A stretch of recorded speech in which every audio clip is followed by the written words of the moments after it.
Assalamualaikum warahmatullahi wabarakatuh. Hello everyone, my name is Jen Hermalia Andesta dengan NPM 22411067 dari kelas Manajemen 22C. Di sini saya akan mempresentasikan materi model empiris. Langsung saja definisi model empiris. Model empiris adalah pendekatan ilmiah yang menekankan pada pengumpulan dan analisis data empiris untuk mengembangkan dan menguji teori-teori atau hipotesis. Model empiris berfokus pada pengumpulan data melalui metode-metode seperti eksperimen, survei, dan pengamatan untuk memperoleh bukti-bukti empiris yang dapat diverifikasi. Selanjutnya, tujuan penggunaan model empiris. Yang pertama, model empiris bertujuan untuk meninjau realitas secara objektif dan faktual berdasarkan pengamatan dan data empiris.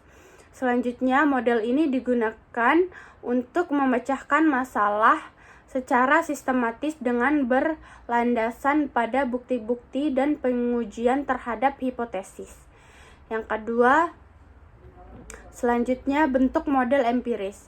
Yang pertama, model empiris dapat mempunyai satu dependent variable maupun lebih dari satu dependent variable. Yang termasuk model-model empiris yang menggunakan hanya satu variabel dependen adalah yang pertama, model regresi logit, model regresi probit, model regresi tobit, model analisis diskriminan. Yang keenam, model ANOVA. Yang ketujuh, model analisis conjoint. Selanjutnya, variabel di model empiris. Model adalah bentuk simbol dari suatu teori. Model ini harus menunjukkan hubungan kausal antara variabel-variabel di dalam model. Oleh karena itu, model seperti ini juga dapat disebut dengan nama model kausal. Variabel model suatu simbol yang berisi suatu nilai.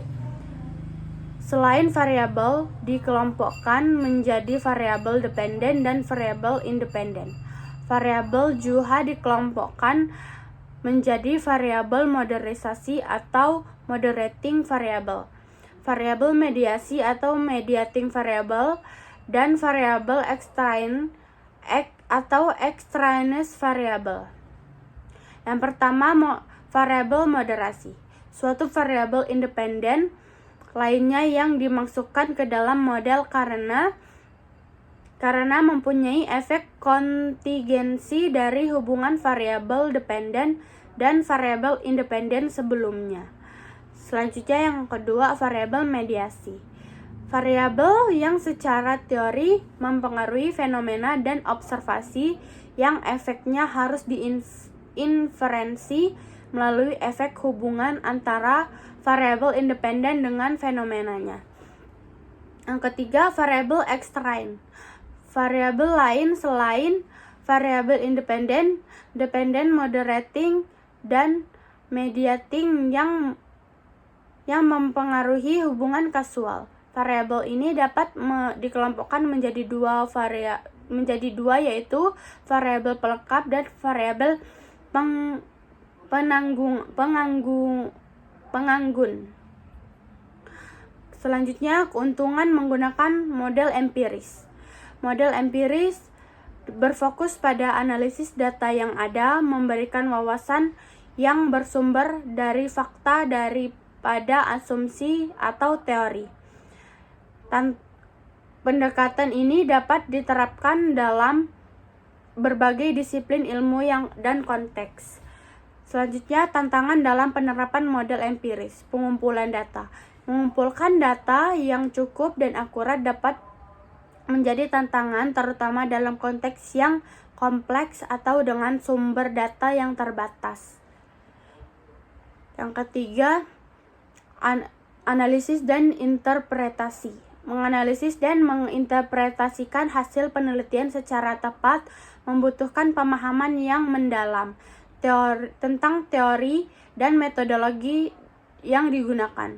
Kesimpulannya, model empiris menawarkan pendekatan yang berpusat pada data dan untuk memahami fenomena dan memandu pengambilan keputusan dengan mengintegrasikan pengamatan, hipotesis, dan validasi. Model ini dapat menyediakan wawasan yang kuat dan dapat diandalkan. Baik, itu saja yang dapat saya sampaikan. Wassalamualaikum warahmatullahi wabarakatuh.